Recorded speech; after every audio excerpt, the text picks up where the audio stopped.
same or not the same, I don't care maybe. But I was really afraid for dying. Also not being able to breathe anymore. And as soon as I feel something coming up like that, I'm scared to death. Yes, that prevented the possibility of the physical body going through the process of actual physical dying. The body has to go through it. Because every thought that everybody felt before you, every experience that everybody experienced before you, every feeling that everybody felt before you, all that is part of your being.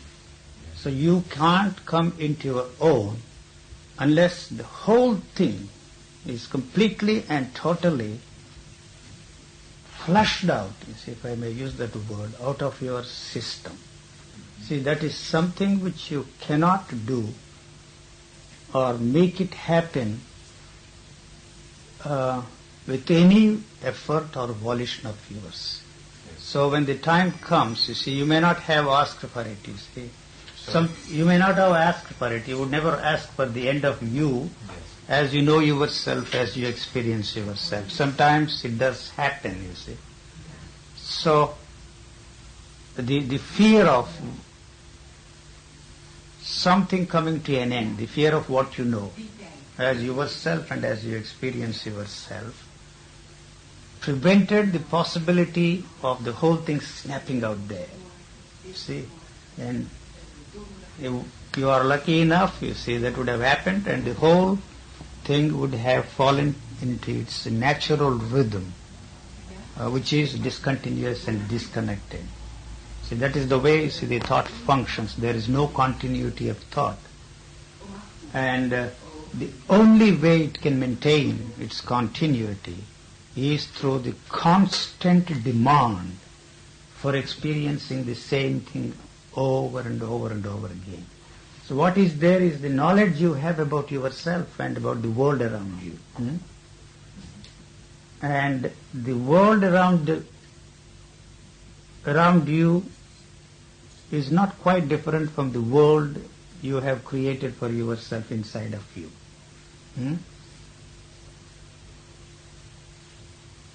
I want to give a talk. So, what you are frightened of is not you, but that movement of thought is frightened of is the continuity coming to an end. Yes. So, it is interested in finding out, or it projects, always the fear, When I was 2, I also drowned. Yes. And I couldn't get air. Yes. So, I think that's an excuse. True, but it's not an easy thing, to go through that. It's a tremendous effort on your part to prevent the whole of thing being sucked into something like a vacuum cleaner, the whole of your energy, everything that is there, is drawn into something like, sucking everything that is there into this sort of vacuum cleaner. That's a very frightening situation. Yeah. So the fear is its protective mechanism. The fear is the protective mechanism. I see. So the physical fear is altogether different. The physical fear is very simple, The physical fear is there only for the survival of the living organism. So you have,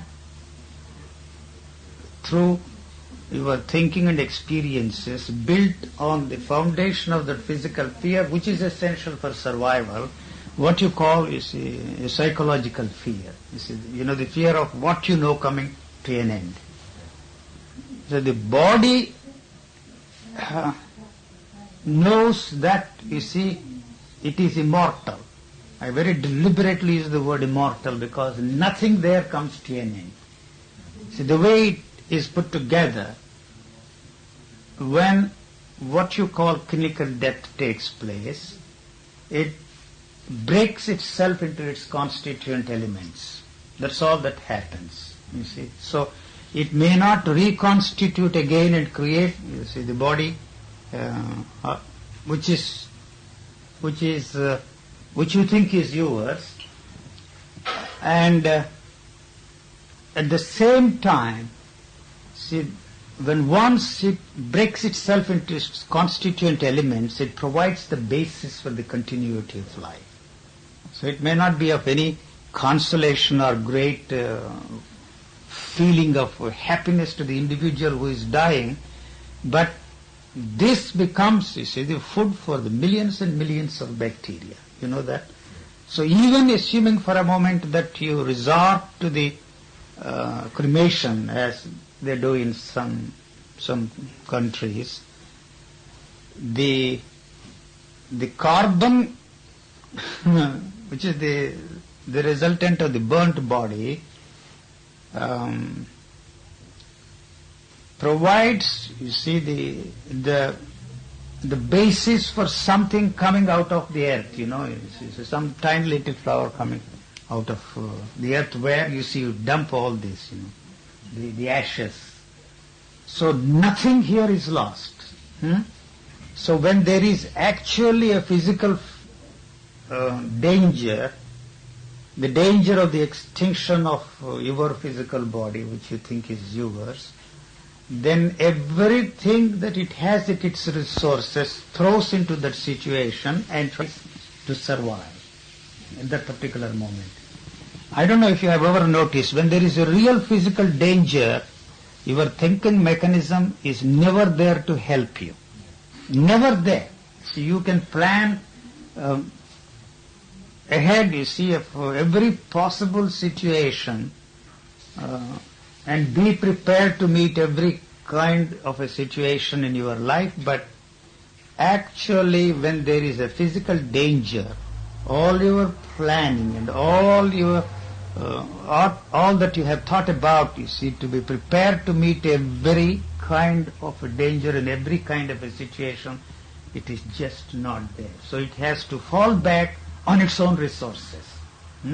So if for some reason it cannot renew itself and survive in that particular situation, it goes merrily and gracefully. So it knows nothing is lost. So this living organism is not interested in the continuity in terms of years. So this is functioning from moment to moment. This is all the religious people who are trying to interpret the religious texts in terms of living from moment to moment, is a thought-induced state of mind, you see. So the sensory perceptions function from moment to moment. There is no continuity of your physical seeing, there is no continuity of your physical hearing, there is no continuity of your smelling, there is no continuity when you eat something, there is no continuity in the sensory thing called the sense of touch. You see, they are all disconnected and disjointed. But the thought, in its interest to maintain itself and to continue without any interruption, demands these experiences all the time. You see, that is the only way it can maintain its continuity. You know, so the body functions in a completely different way, and it is not interested in the activity of the thought. The only thought that is necessary for this body is the thought that it has to use for the survival of the living organism. Even, you see, if you do not feed this body, it is not concerned about it. You see. So it has certain resources which you have built up, you see, through years of your eating. It falls back and lives on it. When that is finished, it goes. So for a day or two, probably you feel the hunger tantrums. At the same time, you regularly eat. But the body is not really concerned whether you feed the body or not you feed the body. So at the same time, it is foolish and perverse not to feed the body, hoping that, you see, you will attain some spiritual goals. That's what they do in India. They put the body through all kinds of stresses and strains, torture it, because they feel that through this endurance, they will be able to achieve whatever their spiritual goals may be. So you see, there is nothing that you can do to make that happen through any will of yours, through any effort of yours, through any volition of yours. So that is the reason why I always maintain that if this kind of a thing happens, it is not something mysterious. You see, the thought falling into its natural rhythm of discontinuous and disconnected functioning. That's all. That's all that is there. So then thought is in harmony with the sensory perceptions, the activity of the senses. So there is no conflict there, there is no struggle there, there is no pain there. There is a harmonious relationship between the two. Whenever there is a need for thought, that thought is always there to act, you see. So the act that this body is interested in is only the action that is essential for the survival of the living body. And it's not interested in any ideas you have about, you see, your religious goals or material goals. It's not at all interested. So there is always, you see, this constant battle between these two things. So the thought is not something mysterious, which is what the culture has put in there, which is, of course, society. They are not different, culture and society. And the society is interested in continuity, in permanence. It is interested in status quo. So it is all the time maintaining that status quo. So that is where the thought is helpful for the society. And it says if you don't act that way, if you don't think that way, you become, you see, antisocial, because all your actions will become, you see, thoughtless, impulsive actions. So it is interested in channeling every thought of yours in that particular direction which maintains the status quo of the society. So that's why there is basically, essentially, and fundamentally a conflict between these two. The culture, which is not yours, which is not mine, but we have adopted that, accepted that, to use it as a means of survival. That's all. So that has a momentum of its own, totally unrelated to it. As long as you use that, so long you are not an individual at all. You can become an individual only when you break away from the totality of that wisdom. So there is no such thing as your mind or my mind. Maybe there is such a thing as the world mind, where all the cumulative knowledge and the experiences thereof is accumulating and passed on from generation to generation. So we have to use that to function in this world sanely and intelligently. If we don't use it, you see, as I was saying the other day, we will end up in, a funny form and sing the Looney Tunes and merry melodies. So you don't want to become part of the society, you give up, you see, there, and that's the end of you. And the society is still interested, you see, in fitting every individual into that framework and maintaining its continuity. I don't want to give a talk.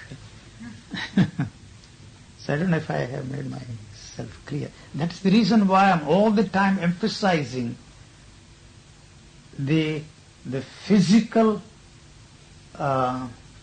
aspect, you see, and not with the idea of selling out something, you see, but to emphasize this and express it in what you call enlightenment, is liberation, moksha, mutation, transformation, only in pure and simple physical and physiological, you see, both same physical and physiological, but to emphasize, I use those two words, physical and physiological terms, and there is absolutely no religious content to it and no mystical overtones or undertones to this functioning of the body.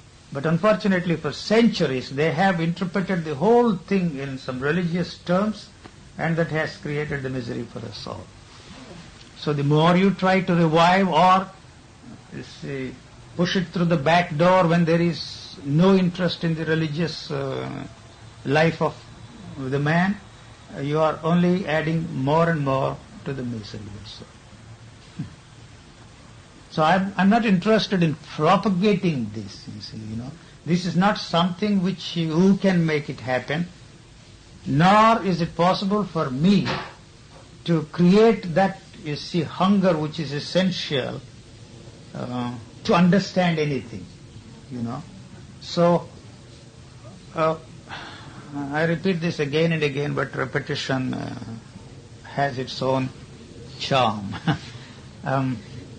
You see, you are assuming for a moment that you are hungering from spiritual attainments, and you're all the time reaching out to reach your goal. And so you see, naturally, you see that there are so many people, in the marketplace, ugly saints, selling all kinds of shoddy piece of spiritual goods. For whatever reason they are doing it, it's not our concern.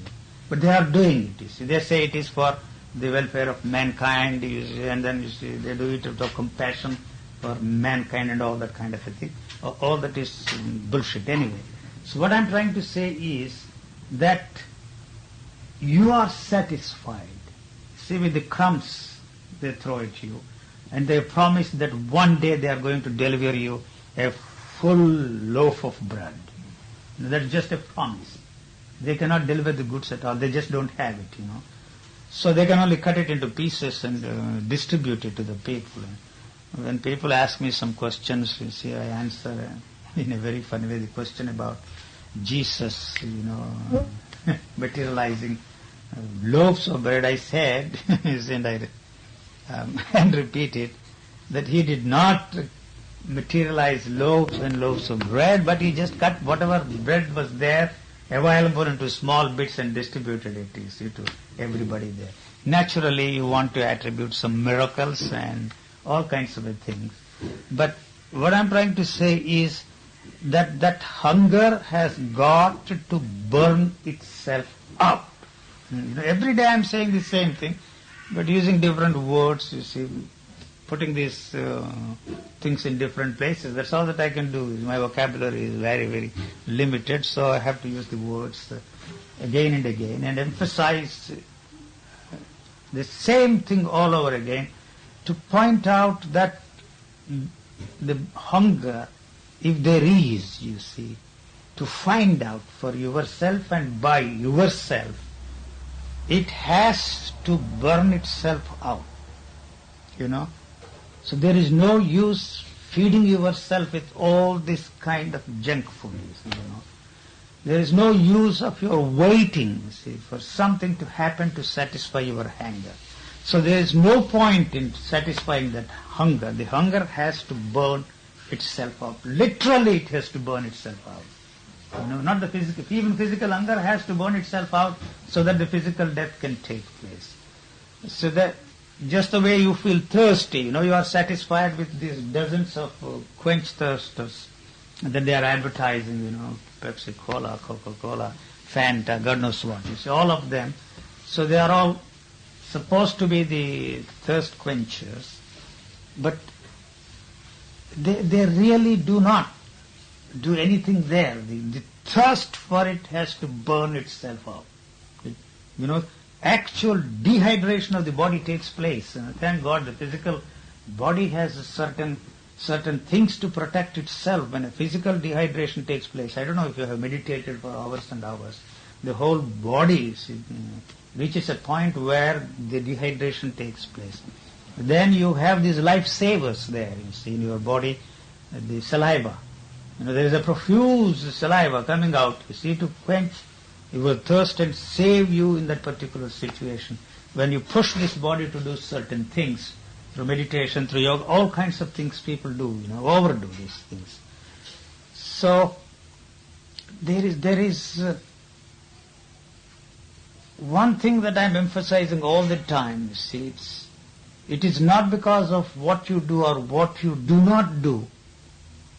that this kind of a thing happens, and why it happens to one individual and not another, there is no answer to that question. I assure you that it is not the man who has prepared himself, you see, or purified himself for whatever reason to be ready, you see, to receive that kind of a thing. It is the other way around, you see. So it hits, it hits at random. That is the way the nature operates.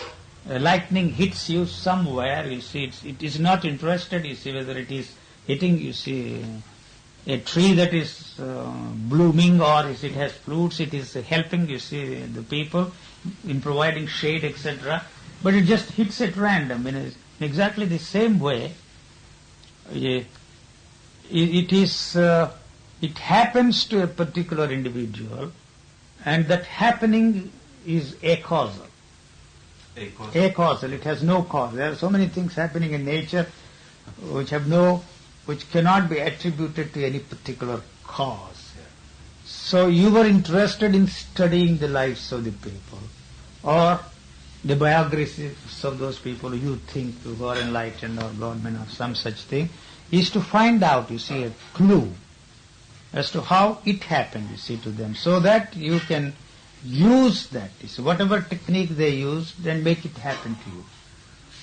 That's all. That is the interest. You see, those people are giving you some techniques, some systems, some methods, which don't work at all. They create the hope that somehow, through some miracle, one day, you see, it is going to happen to you, but it will never happen.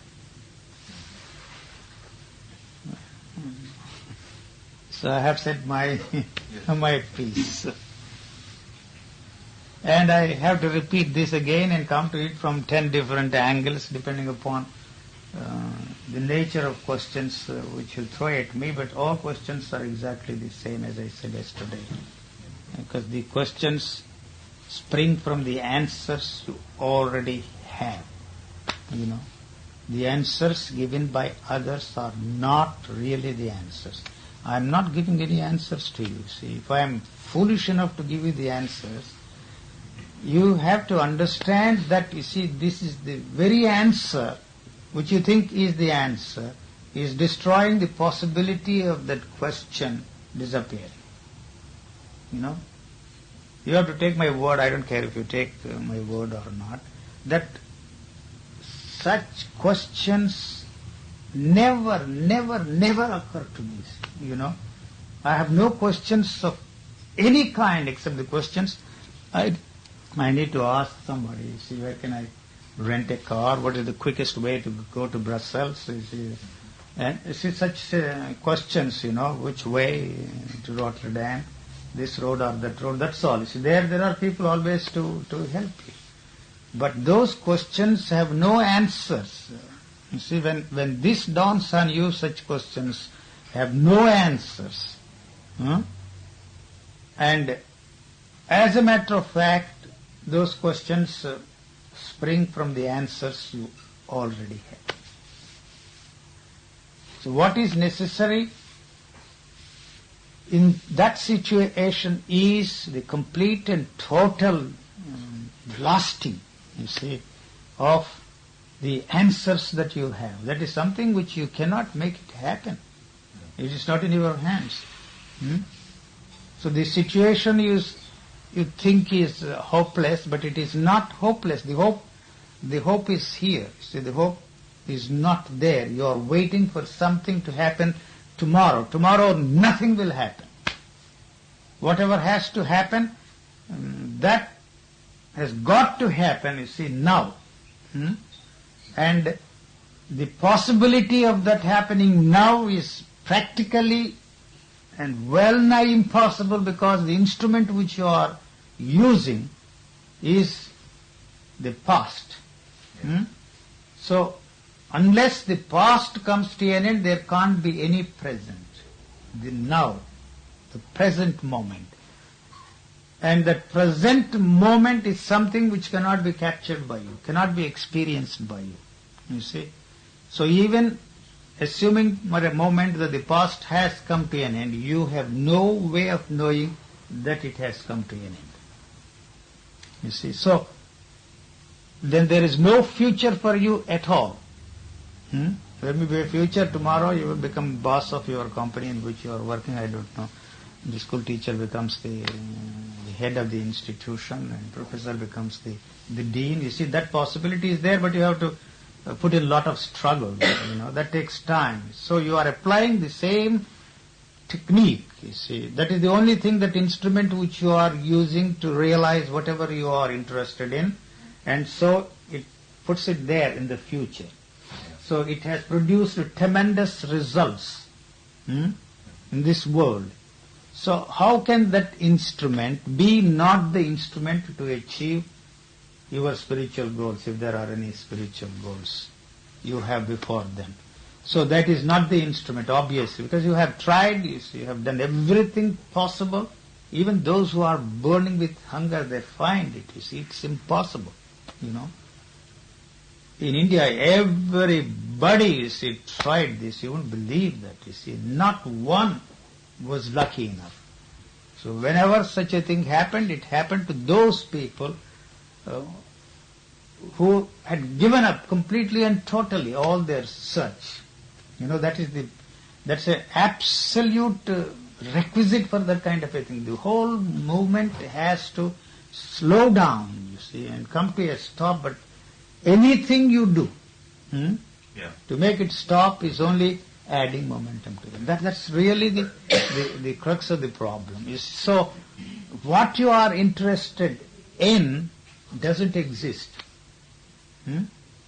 It's your own imagination based upon the knowledge you have about those things. And so there is nothing that you can do about it. You are chasing something that does not exist at all. I can say that, you see, until the cows return home. I don't know when they return home here or the kingdom come, but that kingdom will never come. So you keep on going, hoping that somehow, you see, you will find some way of achieving your goal. So your interest in attaining that for the purpose of solving your day-to-day problems is a far-fetched idea, because that cannot be of any help to you to solve your problems. That is very essential. So if I had that enlightenment, you see, I would be able to solve all my problems. So you cannot have all that, you see, and enlightenment, you see. When that comes, it wipes out everything. You see, you want all this and heaven too. Not a chance. So that is something which cannot be made to happen through your effort or through the grace of anybody, through the help of even a God walking on the face of this earth, claiming that he has specially descended from wherever, from whatever heavens, for your sake and for the sake of mankind. That is just absolute gibberish. So nobody can help you. Help you to achieve what? That is the question, you see. As long as your goal is there, so long, you see, these persons and their promises and their techniques look very, very attractive to you. They go together. So is not sadhana necessary, is not something you must do. You say, anyway you are doing, you see, So can I be without doing anything? You can't be without doing anything. Unfortunately, you are doing something, and the doing has got to come to an end. And in order to bring that doing to come to an end, you are doing something else. That is really the crux of the problem. That's really the situation in which you find yourself. That's all that I can say. See, point out the absurdity of what you are doing. As I said yesterday, see, what brings you here will certainly take you somewhere else. So you have nothing to get here, you see, you will not get anything here. Not that I want to keep the things for myself, you see. You can take anything you want, I have nothing to give you, you see. I am not anything that you are not. You think that I am something different, and the thought that, you see, that I am different from others never enters my head. Never. Only when you ask questions, you say, I feel, why are these people asking these questions? How can I make them see? You know, I still have some trace of illusion. Maybe I can try. You see, even the trial, you see, has no meaning to me. So there's nothing that I can do about it.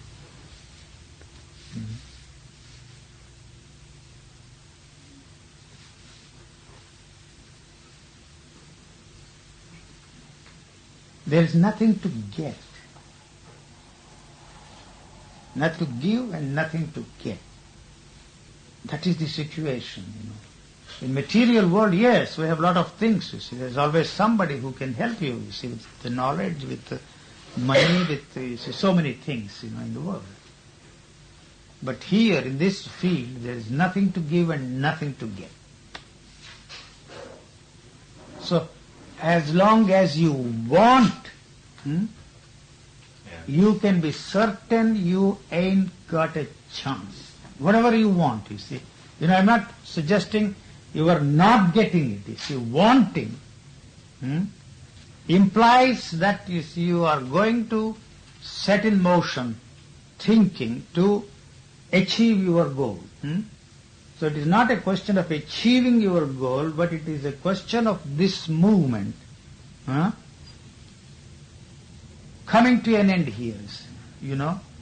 So if you want, the only thing that you can do is to set in motion this movement of thought in the direction of achieving that. How are you going to achieve this impossible task? So wanting and thinking, they always go together. If you don't want a thing, I'm not for a moment suggesting that you should suppress all your wants and free yourself from all your wants and control all your wants. Not at all. That's the religious game. So if you want anything, the one thing that you will do is to set in motion the movement of thought to achieve your goal. Material goals, yes, you see, but even there, you see, it's not so easy. You know. It is such a competitive world. There is not much left for us to, to share. Not enough to go around. Since this is not an experience, the talk of sharing with somebody is poppycock to me. See, there's nothing to be shared here. It's not an experience. Even assuming for a moment that this is an experience, even then it is so difficult to share with somebody else unless the other individual has some reference point within the framework of his experiencing structure. So then you see the whole business becomes a sort of meaningless ritual, sitting and discussing these matters. That's all. It's not so easy for you to give up. Oh, no. Not at all, you see. This thing happened to me when I didn't know anything about anything. Yes. I was just sitting, doing meditation. Nothing, you see, it just happened. But I just was sitting down on the floor and it happened. Yes, so I was scared to death about that's it. all right. You see, now you see, you want that to happen again? No. No, because it's not a nice experience at all. But when it happens, it's all right. Yes, but your spiritual search, you see, ends that way. There is no other way. It's not that I'm frightening you, but how do you expect that to happen? That is why you see all those people who have taken drugs experience all kinds of things, Those who have not heard of anything, you see, of this kind suddenly experience so many things. And that puts them on this merry-go-round. So India has any number of techniques, systems, methods to give you every kind of experience you want. That is why they are doing a tremendously roaring business. but it didn't even come in my head to associate it with meditation or with this or with that, because it was something different. Yes, It was it happened. even me who It was- happened. You see, such things happen. Some extraordinary experiences. People experience without knowing, without asking for them, without doing any such things. So when once, you see, this was a frightening experience for you, but other spiritual experiences. So they want to, you see, make them happen again and again and again. You know, anything you make it happen, you see, there's no meaning at all. So then you see, you will want more and more of those things, and then when you succeed in having more and more of those things, you demand for some kind of a permanent situation, permanent happiness, permanent bliss, and there is no such thing as permanence at all. That was not a bliss at all. No. Probably it would have resulted in bliss, who knows.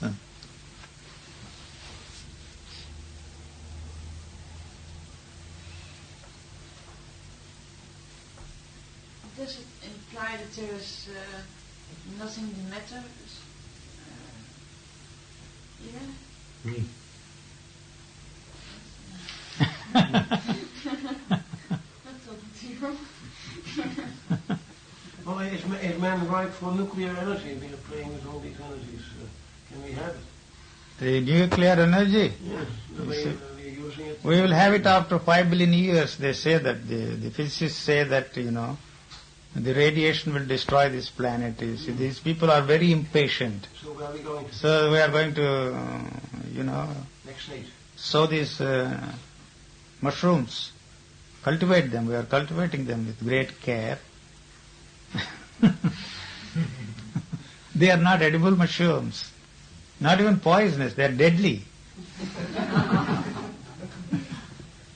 They are going to wipe out everything that man has built for centuries, you know.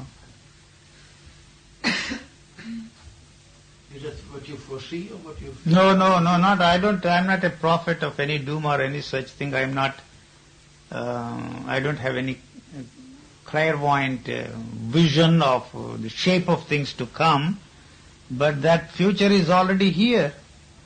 You know, what do you expect? What are we doing all this for? You can't even destroy them, you know that. Assuming for a moment that we will all become peaceful and decide to do away with them, what are you going to do with this pile-up of weapons here, there, everywhere? You can't throw them in the ocean, you see, it will poison the waters, and it will, you see, if you try to explode them, you see, it will pollute the air, you see, there's nothing that you can do. You see, we have set in motion forces that will engulf the whole thing and finish everything. You see. It's not that I am a prophet of doom or anything, please don't get me wrong. Maybe man will realize somewhere along the line that he cannot, you see, step on the toes of somebody else, you know, climb on the shoulders of others, that he's going to do the same thing. You see, if you try to liquidate somebody else, you are going to be liquidated physically. You know, that's happening in the international field now. You know, there was a time when the Dulles, I call him, you see, he was Dulles, you know, the Secretary of State in the United States. He kept all these planes flying. Lunatic he was, with nuclear weapons. Then, you see, he talked of massive retaliation. If he had done that, probably things would have been different. Anyway, the ups and buts of history, you see, nobody can adequately and satisfactorily answer those questions. Now they dare not talk of that. There was a time, the Time magazine used, referring to the United States, the mightiest, the most powerful, the richest nation in the whole world. Now, what do they say? It's one of the superpowers. So there will be many more superpowers. So they are talking of detente. So they know, they realize the consequences of such a thing. Both of them are lunatics, you see, you know. So they are insane. The people who even talk of using those weapons on a limited scale, you see, do they realize what they are talking? Why are the scientists silent, you see? Because they are also part of the game, you know. They cannot be exonerated. The research is not such an altruistic one. It's motivated by their personal aggrandizement, you see, personal power they want, you know. So, they are also part of the game, you see. So what do you do in such a situation? We are hopeless. Individually, there isn't a damn thing that you can do about it. Collectively means, one group against another group. That is the frightening situation. So, how do you expect any miracles? You are preparing all the time for war. Aren't you one of the miracles? Huh? Aren't you one of the miracles? Me? Yeah. What do you mean? What's happening to you? Might there be a mutation of a man looking beyond those problems? I'm not looking beyond. I'm looking at the realistic situation. You see, I'm not a cynic. People call me a cynic sometimes, you see, or I don't know what you called me yesterday, you see, nihilist and all kinds of things. But you don't look at the things exactly the way they are. How can you expect, you see, a peaceful world in a situation where 3/4 of the world is underfed, you see, starving? It's not possible. They just don't have the means, you see, to walk in here. Good friends, you see, don't imagine that your hard work that resulted in your wealth, but anyway, we want to share, you know. So they don't have the means, you see. You can call them terrorists, you can call them this, that and the other. The day they have these nuclear grenades, and we will all sing a different song, you know. So we are pushing the things, you see. After me the deluge, you know, you see, we are going step by step, you see, in the direction of destroying ourselves. It is foolish to do that. And yet, there doesn't seem to be, you see, any sign of wisdom anywhere in any individual. Just to talk. What can you do as an individual? Not a thing. The situation is so hopeless. If you start a party, or you see anti-nuclear groups, anti-bomb, ridiculous, They are not the ones, you see. The problems created by them have to be tackled by them.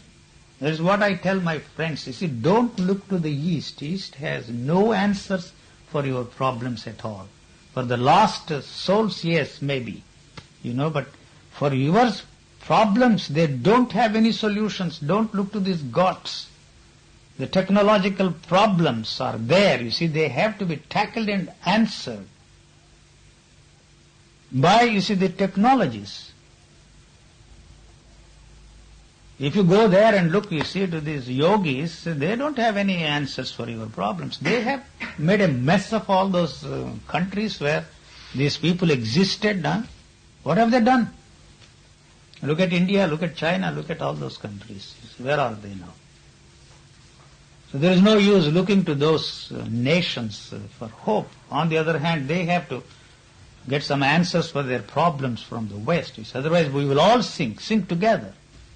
If you don't find out the answers and come out with solutions for the problems that are facing the world, then we will all sink. Those solutions are no solutions at all. Talking of brotherhood, love, humanity, oneness of life, what nonsense is it? Where is that oneness of life? Go there. They are more mercenary than the people here, in the West. You will be surprised. You have to live with them, Not just visit that country and look at them. Live with them, you see. So those countries have no message for the world. I'm sorry to say that. I come from those lands. I have spent half my life in the West, so I know what I'm talking about. I know the West as well. So the answers have to come from you people. You have created this mess. They don't have any answers. Gods, avatars, no. Bhagavans, they have no answers. Just talk, you see, of love, brotherhood. For centuries, man has been talking of love. Love thy neighbor as thyself. What ridiculous things. It hasn't done any good in this world. It's the hope. One day you see the same love. Where is that love? The love is the most destructive force in the world. Because it's born out of the division in man's consciousness, It's a very destructive force.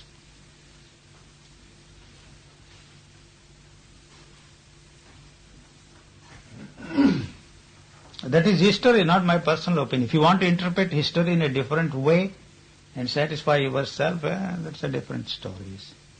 We have the Oxford historians and Cambridge historians interpreting the events of the world in two different ways, It's all right, there won't be any historians left to apportion the blame to either Russia or to America or some crazy small country, So I think the individual has to free himself, from the burden. That's all. And whether he will have any impact on the whole of mankind is not really your concern. Not that you are indifferent, that you are not concerned about the mankind. If you are part of the mankind, you can't separate yourself, How can you separate yourself? Where can you go? Run away and sit in a cave and meditate? Wherever you go, you carry these thoughts with you. So you belong to this society. You still have to use those thoughts for survival in this world. So you cannot separate yourself from the society. You can separate yourself from the society only when you see the whole burden is thrown off. You're out of your system completely. And so such an individual will not be in conflict with the society. He is in perfect harmony because that's all that is there. What can you do?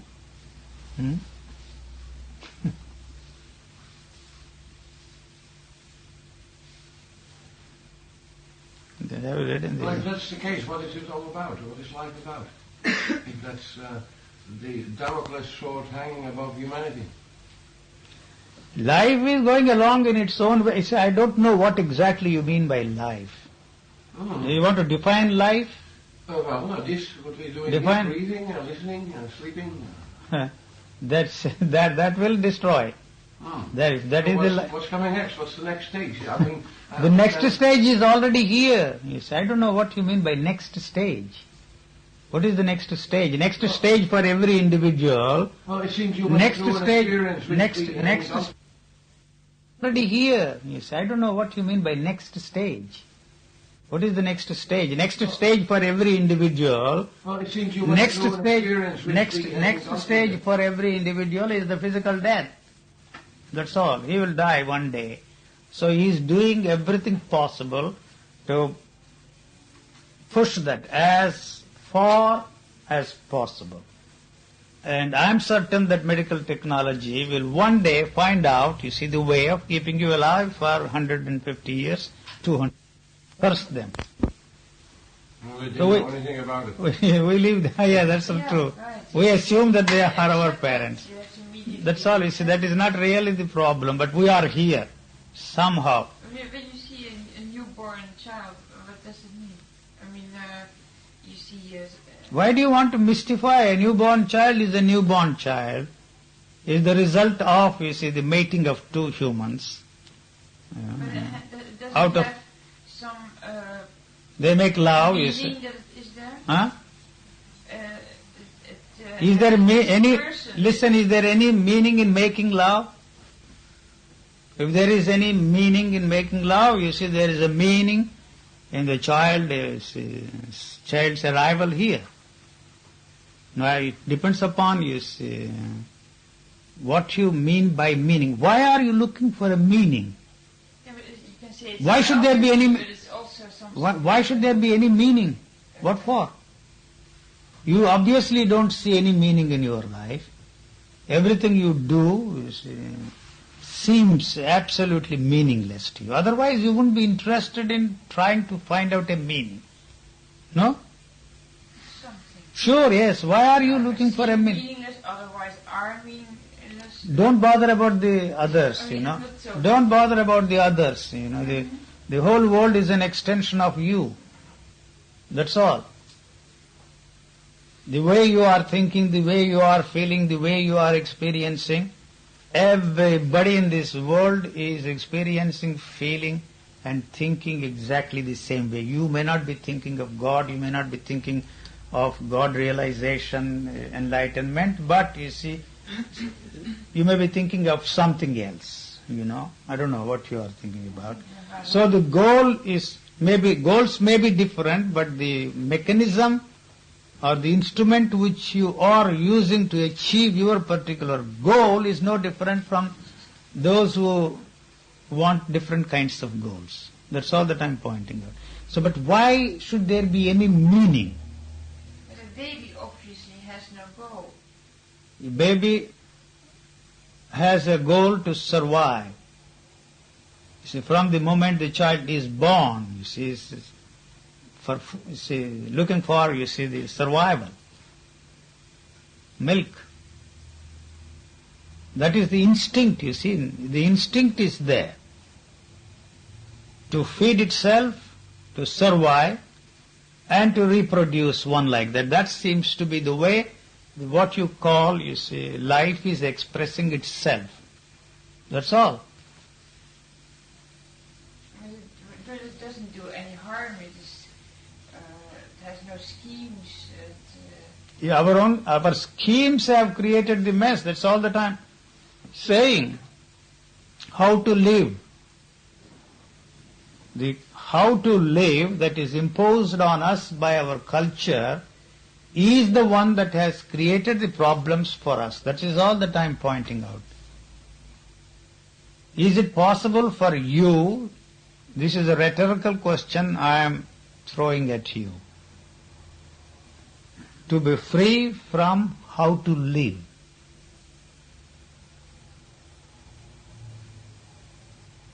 You replace one how with another how. That's all. That is what you mean by life, I think. You see, how to live.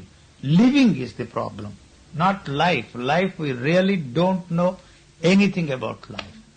So what we call life is the one that makes the body respond to these things, stimuli, Body is responding. There is pulse, there is beat, there is throb.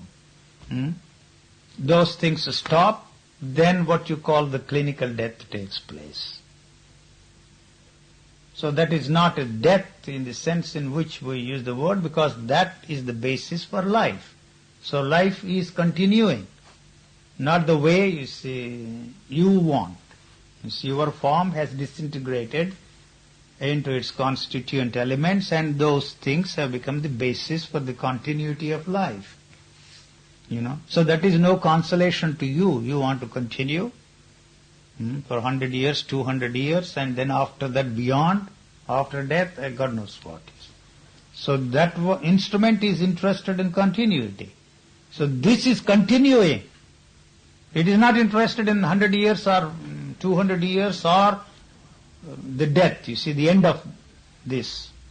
Shape changes, form changes. That's all. So what's happening to the human being after his body died? That's what I have told you. If you bury it, the worms have a field day. They will have an extraordinary feast. And if you throw it in the waters, the fish or all the other things will have a feast on it. What do you prefer? Me, it's not my problem. It is the problem of those who want to get out of this body because it will begin to stink. They cannot, But they very often. A human person has a mind which continues or goes somewhere else with whatever his experiences are? Not his experience, because his experiences while he is living are not his own. They come from the totality of man's experiences. So that will continue.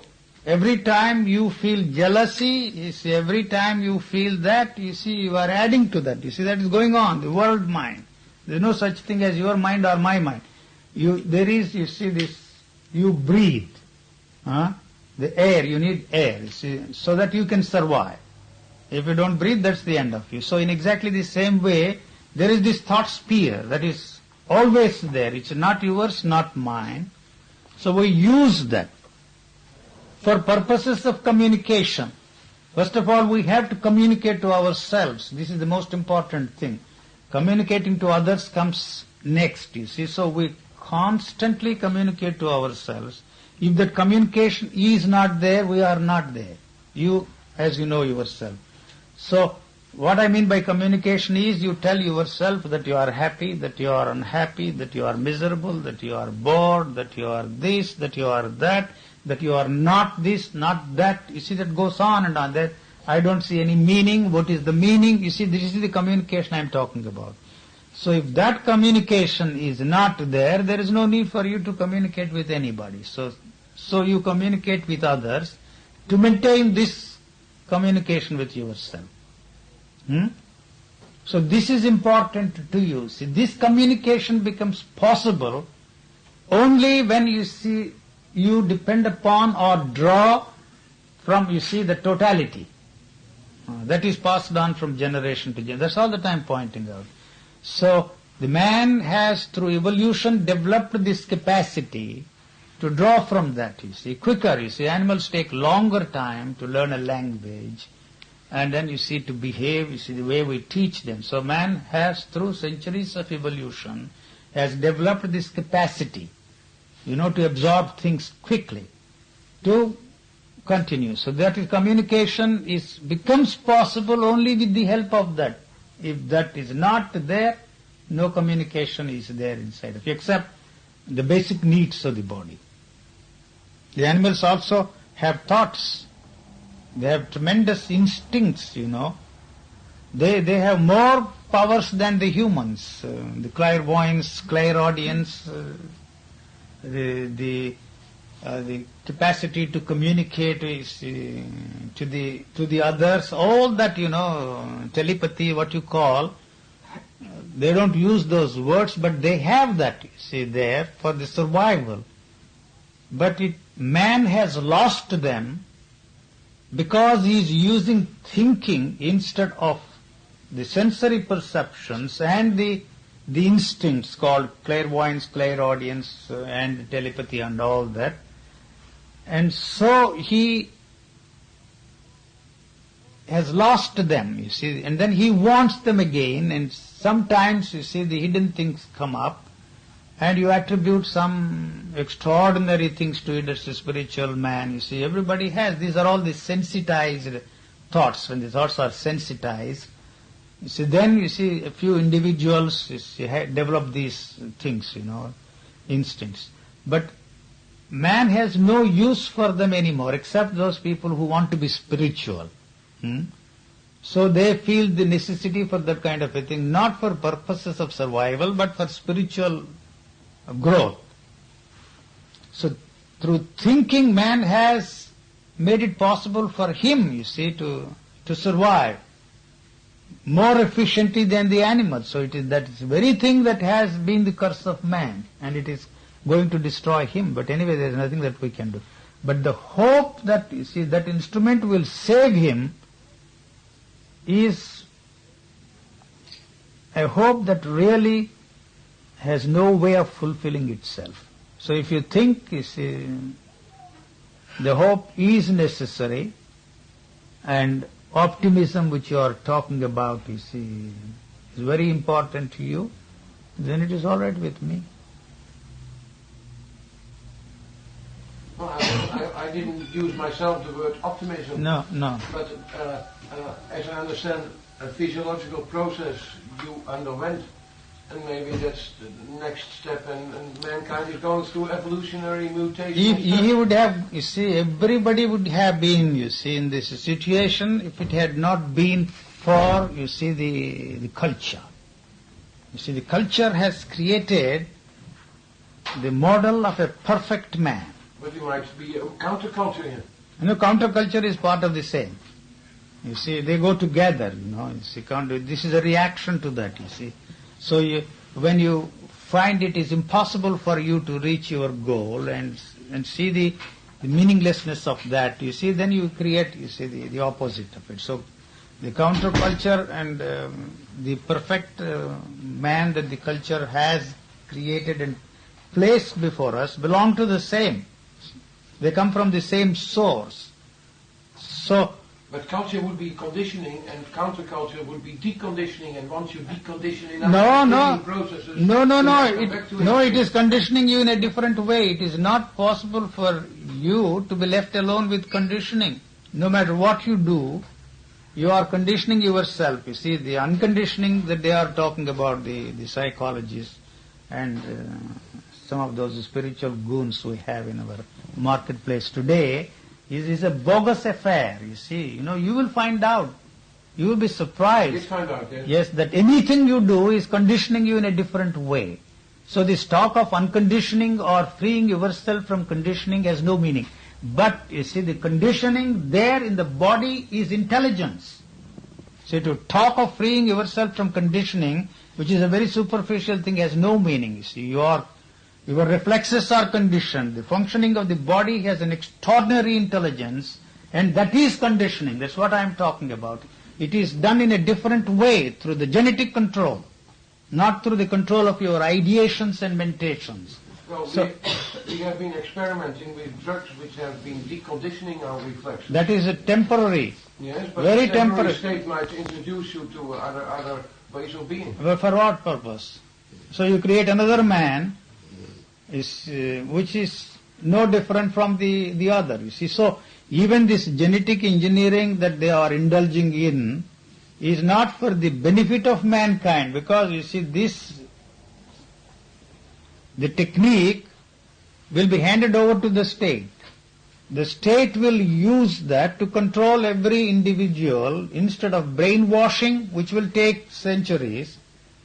Through an injection or through the manipulation or what they call the genetic engineering, you can turn everybody into a soldier and fight your battles. It's very easy. So it is not in the interests of mankind to develop that.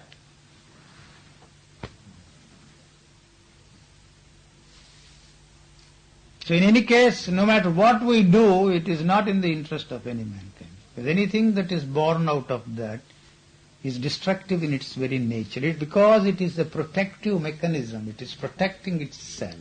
When you protect yourself here, when you are seeking security here, there cannot be any security in this world.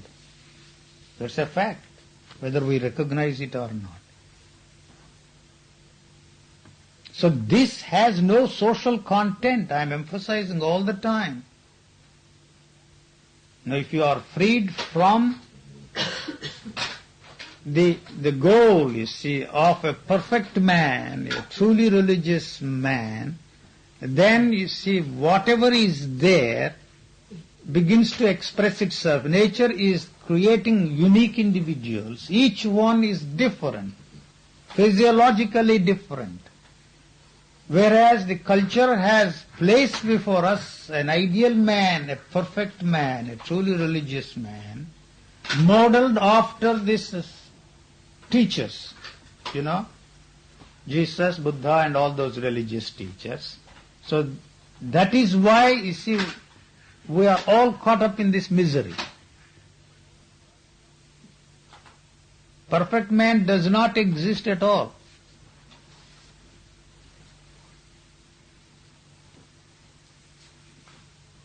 Who are you? I wish I knew. Mm-hmm. That question, I wish I knew. I don't even want to bother about finding out, because I have no way of finding out, you see. If I knew that, you see, that would be a great disaster for mankind. You know that, you see. If the thought that I am an enlightened man or free man enters my head, the world is in trouble. Then you go around freeing people, enlightening people, and set in motion, you see, another counter-destructive force in the world. We already have enough cults, you see, enough groups. So why add one more? You enjoy your life? There is no time for me to think of it. No, but when you're sitting here, you feel okay? Talking to us? You make friends? I don't even know. You know the concept friends? Yes. I know one thing, I don't have enemies, so that does not mean that everybody is a friend, and if I say that everybody is a friend, that does not mean I don't have enemies. It's not that I'm playing with words, but what do we mean by friend? Huh? What do you mean by friend? I don't know. This is... Well, there might be funny people. No, I do use the word friend, I know what it means. Somebody comes to you and says, I'm your friend, and you have to... I'm delighted to meet a friend. Say, what do you want me to say? It's not that I don't know the meaning of the word friend. Huh?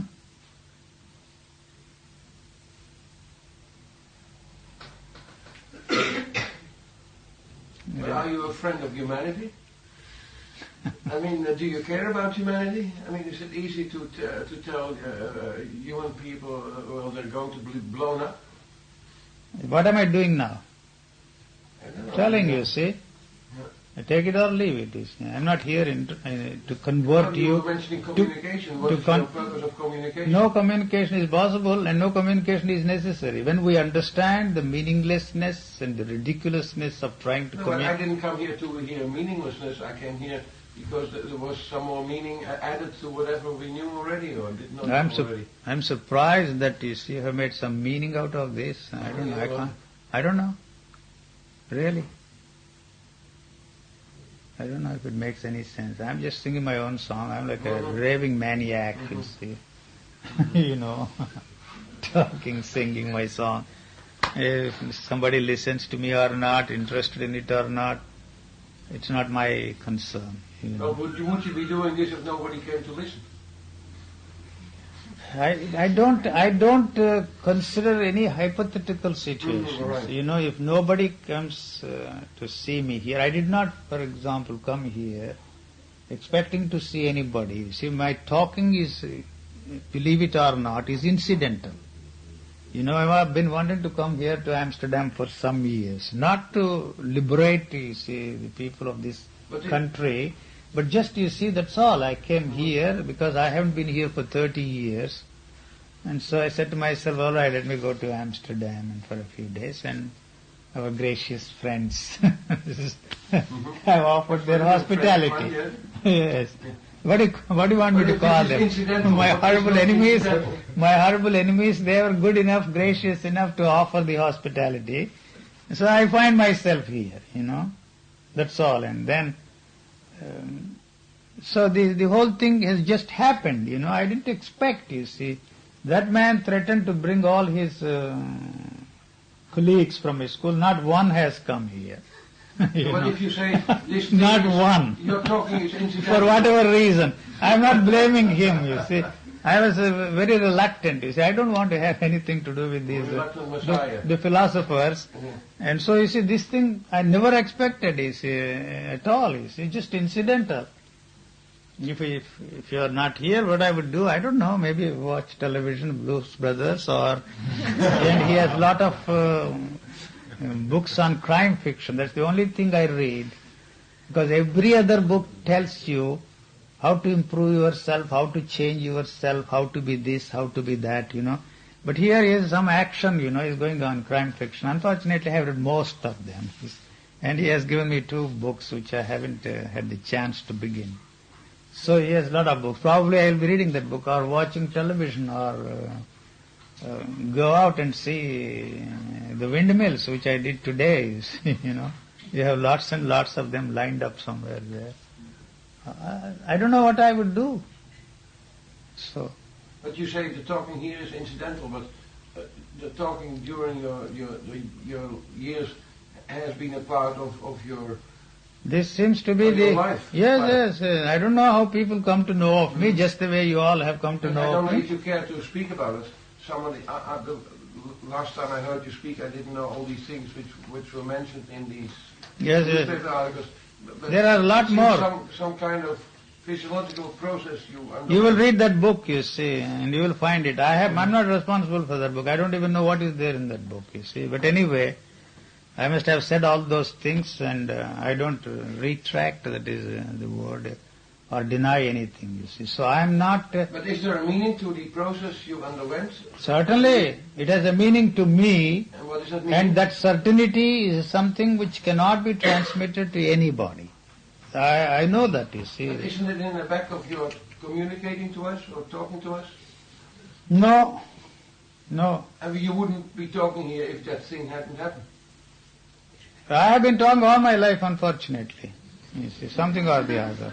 When I was here last time, 30 years ago, I was here on a world-saving mission.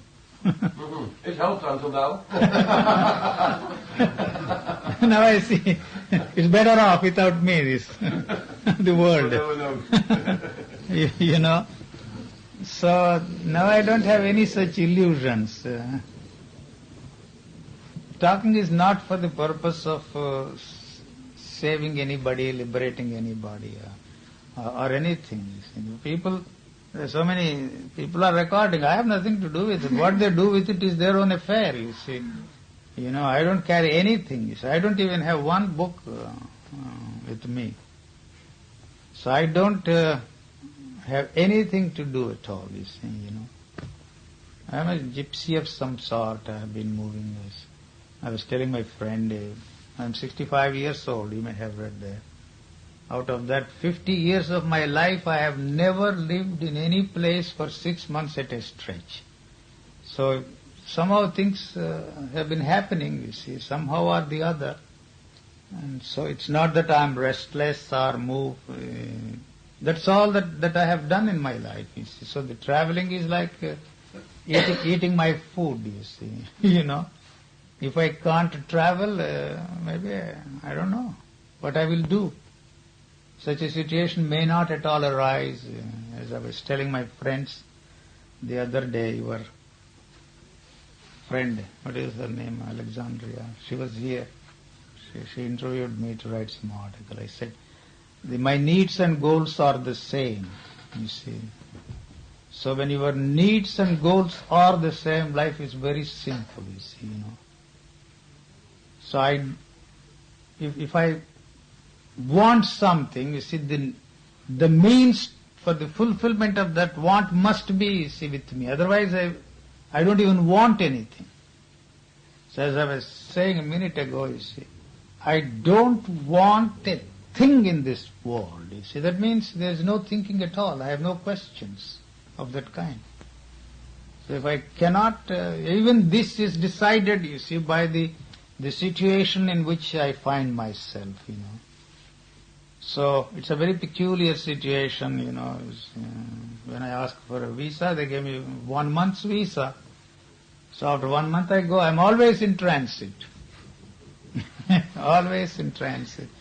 So you see, if Holland does not want me, I go to Switzerland. If Switzerland But you're does not... spreading gossip in Bangalore, I see. Huh? You're spreading gossip in Bangalore. Gossip? Yeah. What is that? About Gossip. your son being ill, you're not coming to see him. He's dead anyway now, you see. Yeah. He's gone. But anyway, you see, no matter what I do, they are always interested. I didn't want to go to see him. They said, you are a very heartless fellow. Your son is dying. You see, how can you ignore that? Should you or should you not go? And my friends, you see, prevailed upon me. You see, he wants to see you after all. Yes. All right, I said. And that you don't have there. The other papers in Bombay asked me, you are supposed to be an enlightened man. See, how can you still be interested in your son and visit him very often in the hospital? What am I to do? Mm-hmm. If I don't go, they find fault with me.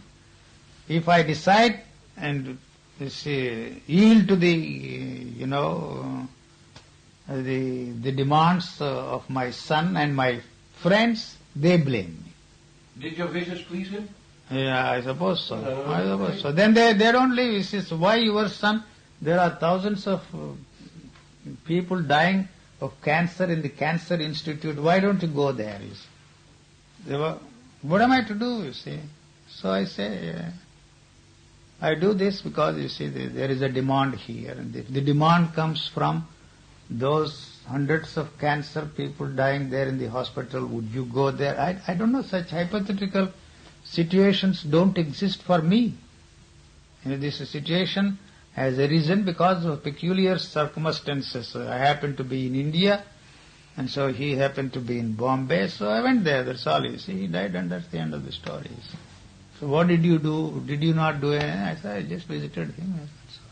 So that seems to be the concern of everybody. What am I to do? But you went because he asked you to come. He asked me, and all the others around him asked me, and so I went there. And so. This is simple. I don't know why they should turn the whole thing into a big issue. It is their problem, it's not my problem. If you want to help someone, do something. What can I do? No, but I mean anyone. You do exactly that what the person who wants to be helped. It depends upon, you see, it depends upon the situation in which I find myself. That's all. Yeah. The situation is not the same. I am not prepared to meet every situation. Now, you see, when things arise, I have to deal with them. You see, I am not thinking about all the conceivable situations in this world or in my life. As far as I am concerned, I have no future. Every day it's the same. You can From here I go, probably to New York or someplace, you see, California, there. People come, the questions are the same, no matter where they are, exactly the same. But do your answers change? If the questions change, then yes, my answers. Then I don't have to give the answers. Yesterday I was telling here the same thing. You see, the frivolous questions they ask, so they get frivolous answers from me. Silly questions they ask, so they get silly answers from me. There are no serious questions at all. So if there are any serious questions, there are no answers for them. So I don't have to give any answers. It's not that I'm playing with words, that's a fact, that's a reality to me. So I've been explaining all the time, you see, that why we ask the questions, and those questions arise from the answers we already have. Our problem is to free ourselves from the burden of those answers and not throw those questions at somebody who you think has answers and wait for his answers. So his answers become part of the answers that you already have. One more answer. So nobody is listening. Can't listen. So it is not a question of fulfilling myself. It's not self-fulfilling thing for me. It is, how can it be a self-fulfilling thing? From morning till evening sometimes I have to talk. The other day it went on till 2 o'clock. It depends upon the situation.